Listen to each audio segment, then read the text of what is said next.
Hi, in this video, we will look at the following main character. People have always been fascinated with birds, and they have been a part of our lives for a very long time. Not only were they a source of food, some species even helped humans hunt. Some were even trained to carry messages to far distances. Many characteristics of birds are attractive to humans, making them a symbol of beauty and freedom in different art forms all over the world.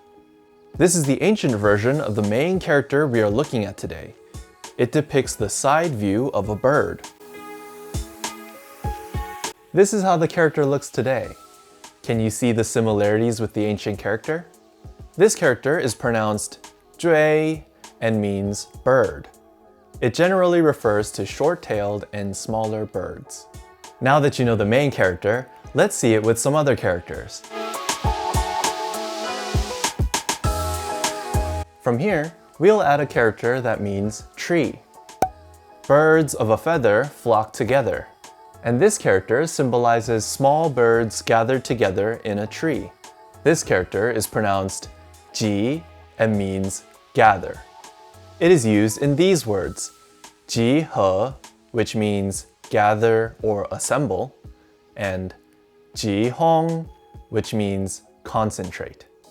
Let's see another character. The character on the left means word.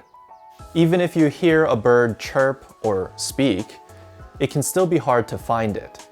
That's why in English, when you hear some information but want to keep the source anonymous, you say, "A little bird told me."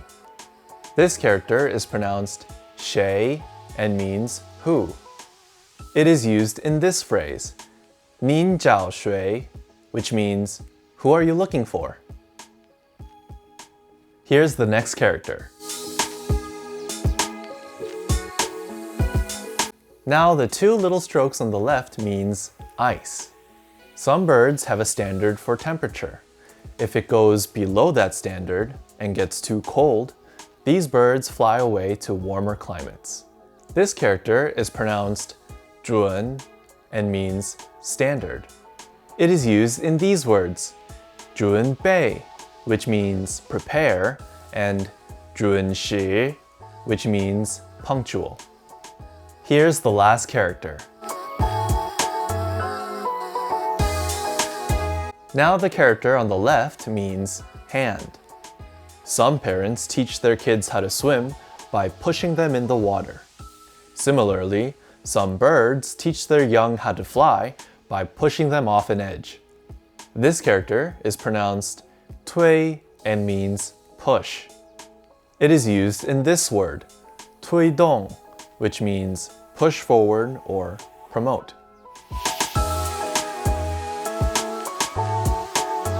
These are the characters we looked at today.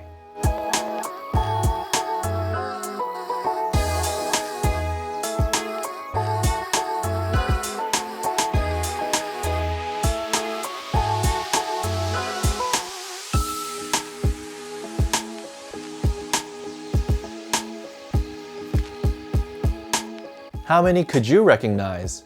Hit like if you learned some new Chinese characters and subscribe to stay in the loop. That's it for this video. Have a good day or a good night, and I hope you enjoyed learning some Chinese characters. See you in the next one.